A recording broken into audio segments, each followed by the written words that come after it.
Good afternoon সবাইকে। তো সবাই কেমন আছো? আশা করি খুব ভালো আছো।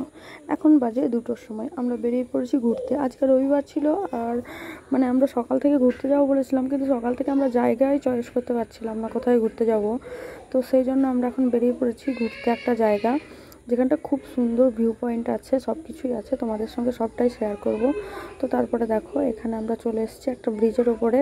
এখানটা এতটাই সুন্দর, এতটাই এর ভিউটা এতটাই সুন্দর যে তোমাদেরকে কি বলবো, আমি নিজেও বোঝাতে পারছিলাম না যে কীভাবে কি বলবো। আমি নিজে গিয়ে তো মানে দেখে একদম কি বলবো যে এতটাই ভালো লেগেছে আমার। তো আমরা নামার চেষ্টা করছিলাম, তো আমরা একটু ঘোরাঘুরি করার পরে দেখলাম এখানটায় নামার সেরকমভাবে কোনো রাস্তা নেই। তো সেই জন্য আমরা মানে কি করলাম, নেমে এখান থেকেই মানে ফটোটা তুলে নিলাম। তারপরে আমরা আর একটা জায়গা যেখানে গেছি মানে যাব, সেখানটাতে কিন্তু খুব সুন্দর জায়গা, যেখানটায় নেমে আমরা জলে খেলাও করেছি। তো চলো সেই সব দেখাবো। তো তোমাদেরকে একটু দেখাই, ভিউটা দেখো একবার কতটা সুন্দর লাগছে জায়গাটা, মানে অসাধারণ, এক কথায় বলা নয়, অসাধারণ। আমরা এখানে মানে অনেকবারই মানে অনেকই নদী আছে এখানে এরকম, তো দারুণ দারুণ, তো দেখতে অসাধারণ লাগছে দেখো। তো দুই দিক থেকে আমি দেখাচ্ছিলাম তোমাদেরকে। তো মানে এই দিকটাও দেখো। তো আমার ওই মাঝখানে নেমে না ফটো তুলতে খুব ইচ্ছে করে, তো যদি কোনো সময় হয় তো অবশ্যই তোমাদের সঙ্গে শেয়ার করবো সেটা।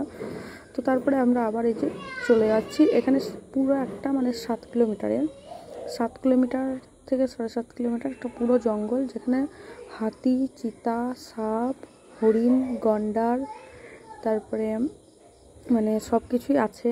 তো সেই রাস্তাটা, আর এই দেখো চা গার্ডেন, মানে চায়ের বাগান, এত সুন্দর সুন্দর কি বলবো তোমাদেরকে। তোমরা অবশ্যই একবার এসো এখানে ঘুরতে, তো খুবই ভালো লাগবে। তো আমরা যাচ্ছি, আমাদের মানে ক্যাম্প থেকে ওটা হচ্ছে 45 কিলোমিটার দূর। তো 45 কিলোমিটার দূরে আমরা যাচ্ছি সেই ভিউ পয়েন্টটাতে। তো এই যে আমি একটু শেয়ার করলাম জঙ্গলগুলো, এত ঘন জঙ্গল, আর সব এরকম গাছ, আর সব জায়গাতেই শুধু লেখা আছে national Amazon park, national Amazon park এরকম করে লেখা আছে। তো আমাদের খুব ভয় করছিল, যেহেতু আমরা বিকেলে ঘুরতে বেরিয়েছিলাম, আমরা সকালে যাব করে আমাদের যাওয়া হয়নি ঠিক। তো আমরা সেই পাহাড়টাতে চেপে পড়েছি যেখানটায় ভিউ পয়েন্টটা দেখতে যাচ্ছি, তো সেই জায়গাতে চেপে পড়েছি মানে পাহাড়। তো এবারে দেখো এখানটা সেই ভিউ পয়েন্ট, মানে জায়গাটা খুব সুন্দর ছোটোর মধ্যে, আর এখান থেকে নিচেটাকে না দারুণ লাগছিল দেখতে, অসাধারণ লাগছিল। তারপর আমরা এখানে একটু পাহাড়ে মোমো খেয়ে নিলাম, মোমোটার অসাধারণ টেস্ট ছিল, খুব সুন্দর। এখানে মোমো খুব সস্তা পাওয়া যায়, তো এখানে অসাধারণ টেস্ট লেগেছে আমার মোমোটা। তারপরে এই যে আমরা একটু এখানে চলে এসেছিলাম ভিডিও করতে, ফটোশ্যুট করতে, আর এখানটাতেই আমরা 1 ঘন্টার মতো থেকেছি। দারুণ লেগেছে এই জায়গাটা, মানে অসাধারণ এক কথায়। তো এখানে গরুগুলো পার হচ্ছিলো, তোমরা দেখলে তখন ভিডিওটা হয়ে গেছিলো, আর আমরা দিদিরা আমরা কি পোজ করব খুঁজে পাচ্ছিলাম না। তো সেই জন্য আমরা এভাবে দুজনে বলছিলাম এরকম করবো, দিদি বলছে এরকম করবো, মানে কি করবো আমরা নিজেও ভেবে পাচ্ছি না। তো তারপরে এই যে বর একটু ভিডিও করছিল, তো ভিডিও করতে করতে মানে ওকেও একটু মানে রিভারের ধারে দেখিয়ে দিলাম, কোনো সময় দেখাই না, তো আজকে যেহেতু সুযোগ পেয়েছি তাই দেখিয়ে দিলাম ওকেও। তো এই যে দেখো এত সুন্দর, কি বলবো। দিদি তারপরে একটু জল নিয়ে খেলছিল।